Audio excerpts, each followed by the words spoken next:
নপুরি খেয়েছিলে আজকে আপনাদের একটা নতুন ধরনের জলখাবার চিঁড়ে ভাজা দেখাবো।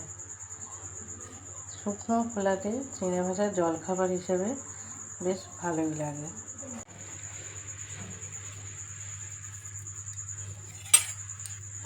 গ্যাসে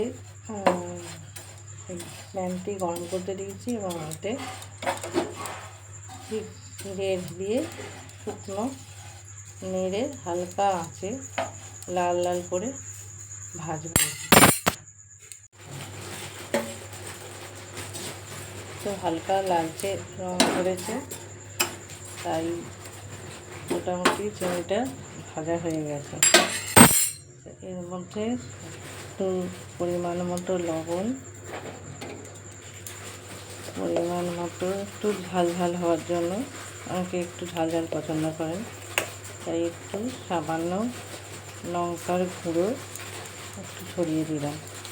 আর সামান্য একটু মিষ্টি, যাদের একটু মিষ্টি মিষ্টি খেতে পছন্দ করেন, একটু চিনি একটু ছড়িয়ে দেবেন।